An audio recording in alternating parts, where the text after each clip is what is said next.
Welcome to Tamil பட்டாளம். இன்றைக்கி நம்ம பார்க்க போகிறது குரூப் 2 மெயின்ஸ்க்கான ரிவிஷன் தான் பார்த்துட்ருக்கோம். அதே மாதிரி ரெகுலராகவே என்ன பண்ணுவோம், நம்ம இது ஒரு லாஸ்ட் டைமில் உங்களுக்கு யூஸ்ஃபுல்லாக இருக்கும் மெயின்ஸ் எழுத போகிறவங்களுக்கு.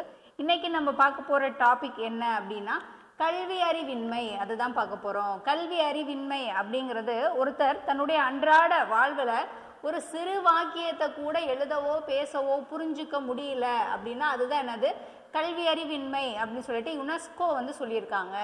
7 வயதுக்கு மேல் ஏதாவது ஒரு மொழியாவது குறைஞ்சபட்சம் எழுத படிக்க தெரிஞ்சிருக்கணும். அது தெரியலை அப்படின்னா அதுதான் கல்வி அறிவின்மை அப்படின்னு சொல்லிட்டு மக்கள் தொகை கணக்கெடுப்பு என்ன பண்ணியிருக்காங்க, குறிப்பிட்டிருக்காங்க. கல்வி அறிவின்மை என்ன அப்படின்னு சொல்லிட்டு ஒரு டெஃபினேஷன் கொடுத்துருங்க. மக்கள் தொகை கணக்கெடுப்பில் இந்தியா எத்தனை % இருக்குது, கல்வியில் தமிழ்நாடு எவ்வளோ இருக்குது அப்படின்னு சொல்லிட்டு நம்ம 2011 லாஸ்ட்டாக எப்படி எடுத்திருக்காங்க இல்லையா, அதில் இந்தியாவோடது 74.04% வந்திருக்காங்க. இதில் ஆண்கள் 82.1%, பெண்கள் 65.5% என்ன பண்ணியிருக்காங்க இருக்காங்க. இப்போ அந்த 2001 விட கம்பேர் பண்ணும்போது இது என்ன ஆகுது, கொஞ்சம் ரேஷியோ அதிகமாக இருக்குது. தமிழ்நாடை பொறுத்த வரைக்கும் 2011 80.33% என்ன பண்ணியிருக்க கல்வி அறிவில் தமிழ்நாடு இருக்குது. ஆண்கள் 86.81%, பெண் 73.86% இருக்காங்க. அப்போ இந்தியா எவ்வளோ இருக்குது, 74.01, தமிழ்நாட்டில் 80.33% இருக்காங்க. இந்தியாவோட நிலைப்பாடு எப்படி இருக்குது அப்படின்னா கேரளாவில் பாருங்கள் 93.91%, மிசோரம் 91.3% இருக்காங்க. பீகார் ரொம்ப கீழே போயிட்டாங்க, 63.82% பீகார் இருக்குது. அப்போ தமிழ்நாட்டில் பார்க்கும்போது எது கல்வி அறிவு அதிகம்னா கன்னியாகுமரி, அடுத்த பிளேஸில் சென்னை, அதுக்கு அடுத்து கடைசியில் தர்மபுரி. கன்னியாகுமரி 92.14%,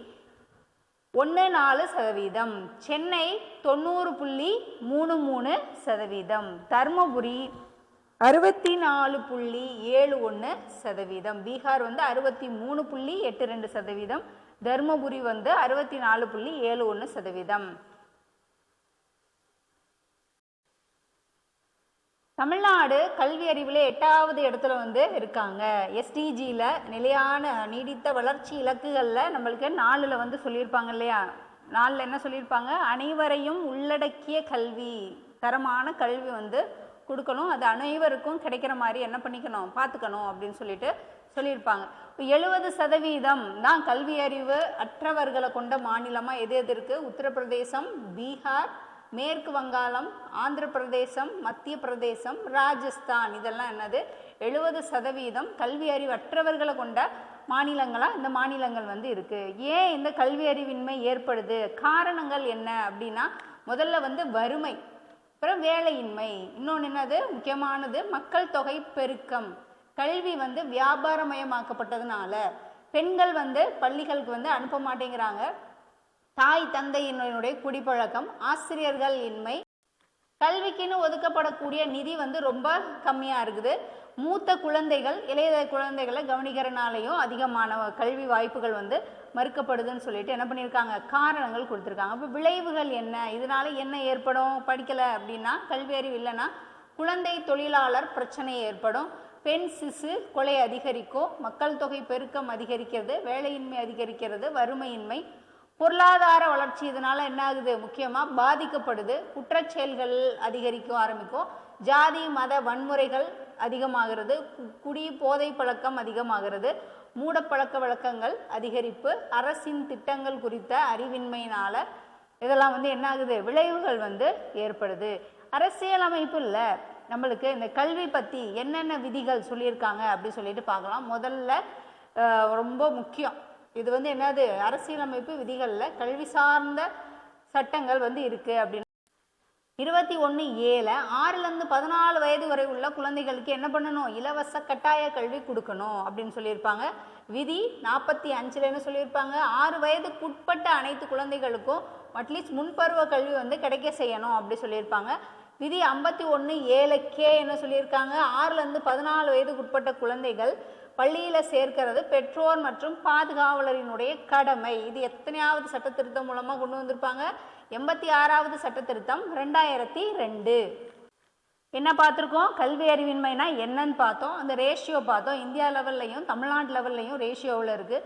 ரொம்ப கல்வி அறிவு இல்லாத மாநிலங்களாக எது எது இருக்குது அப்படின்னு பார்த்தோம். இதுக்கு என்ன காரணங்கள், என்னென்ன விளைவுகள், அதில் சொல்லப்படக்கூடிய கல்வியை பற்றி என்னென்ன சட்டங்கள் இருக்குது அப்படின்னு சொல்லிட்டு அரசியலமைப்பு விதிகள் வந்து பார்த்துருக்கோம். அதுக்காக இப்போ கமிட்டிகள் போட்டிருப்பாங்கல்ல, என்னென்ன கமிட்டி, குழுக்கள் என்னென்ன அப்படின்னு சொல்லிட்டு பார்க்கலாம். முதல்ல 1948 போடப்பட்டது தான் என்னது, ராதாகிருஷ்ணன் குழு, ராதாகிருஷ்ணன் கமிட்டி. இவங்க என்ன சொல்கிறாங்க அப்படின்னா, உயர்கல்வி முறை ஆய்வு செய்கிறாங்க.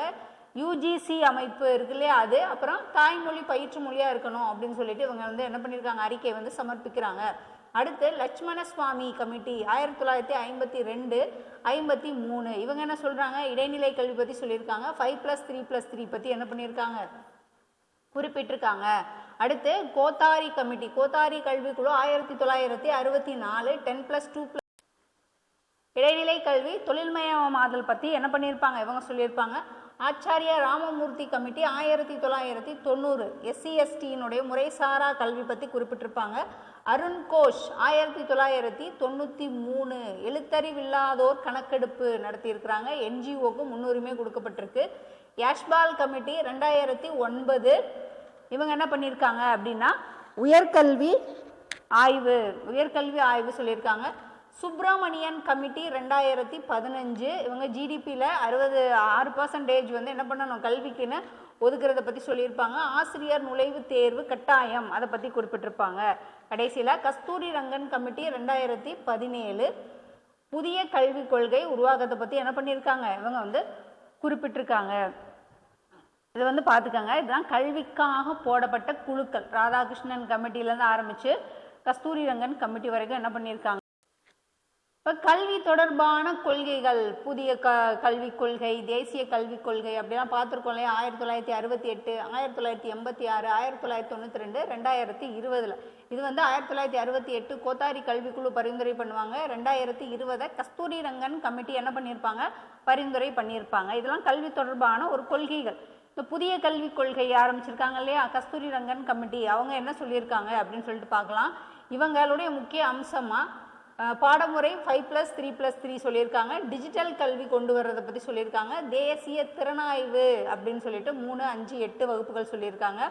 தேர்வு நடத்துறது, இலவச கட்டாய கல்வி 12வது வரைக்குமே என்ன பண்ணணும், கொடுக்கணும் அப்படின்னு சொல்லிட்டு. அப்புறம் தாய்மொழி கல்வி அட்லீஸ்ட் 5வது வரைக்குமாவது என்னது, தாய்மொழி கல்வி வழங்கப்படணும். மும்மொழி கொள்கை பற்றி என்ன பண்ணியிருக்காங்க, கஸ்தூரி ரங்கன் குறிப்பிட்டிருக்காங்க. பொது நுழைவு தேர்வு NTA அமைப்பு பற்றி சொல்லியிருக்காங்க. எம்ஃபில் நீக்கம், பாடத்திட்டம் NCERT பற்றியும், கல்லூரிக்கு தன்னாட்சியை கொடுக்கறது பற்றியும் என்ன பண்ணியிருப்பாங்க, இந்த புதிய கல்விக் கொள்கை 2020 வந்து சொல்லியிருப்பாங்க. இதனால் என்ன சிக்கல்கள் அப்படின்னா, மாநில அரசினுடைய அதிகாரம் பறிக்கப்படுது. 3 வயதிலேயே கட்டாய கல்வி அப்படின்னு சொல்லியிருக்காங்களே, அது ஒரு சிக்கலாக பார்க்கப்படுது. கல்விக்கான பயிற்சி நிலையங்கள் இருக்கும்போது முறையான கல்வி வகுப்பறையிலே சொல்லிக் கொடுக்கல அப்படின்றனால தானே கல்வி பயிற்சி நிலையங்கள்லாம் வருது. அதை வந்து சொல்லியிருப்பாங்க. மும்மொழி கொள்கை வேணாம் அப்படிங்கிறத பற்றி சொல்லியிருக்காங்க. அது தேவையில்லை. நிதி எங்கிருந்து வரும், நிதி எந்த இடத்துல வந்து கிடைக்கும் அப்படிங்கிறதுல ஒரு சிக்கல் இதில் இருக்குது அப்படின்னு சொல்லியிருக்காங்க. பாடத்திட்ட அமைப்பு வந்து NCERT பிரகாரம் இருக்கிறத பற்றி சொல்லியிருக்காங்க. ஜாதி மத அடிப்படையிலான ஒரு கல்வியாக இது இருக்குது அப்படின்னு சொல்லிட்டு புதிய கல்விக் கொள்கை, அதில் உள்ள சிக்கல்கள் வந்து குறிப்பிட்டிருக்காங்க.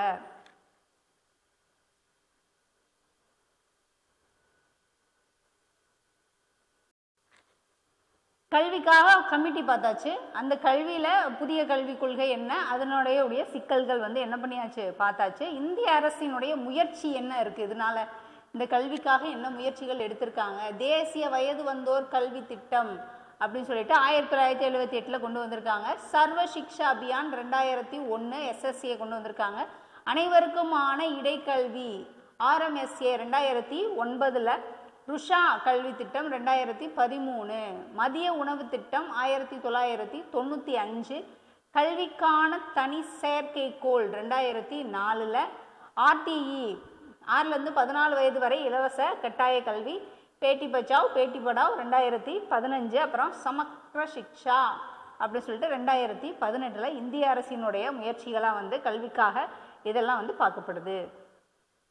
தமிழ்நாடு அரசினுடைய திட்டங்கள் கல்விக்காக இல்லம் தேடி கல்வி திட்டம் இப்போ வரைக்குமே என்ன பண்ணியிருக்காங்க, குரூப் 2 வரைக்குமே கேட்டுட்டு இருக்காங்க. இல்லம் தேடி கல்வி திட்டம், அதே மாதிரி எண்ணும் எழுத்தும் திட்டம் 2022, நான் முதல்வன் திட்டம் 2022, காலை உணவு திட்டம் அதுவும் 2022 தான், புதுமை பெண் திட்டம், மதிய உணவு திட்டம் 1956. இதெல்லாம் அது தமிழக அரசின் கொண்டு வரப்பட்ட திட்டங்கள், கல்விக்காக திட்டங்கள். இப்போ பெண்களுக்கு அப்படின்னா புதுமை பெண் திட்டம் அப்படி சொல்லியிருக்காங்க.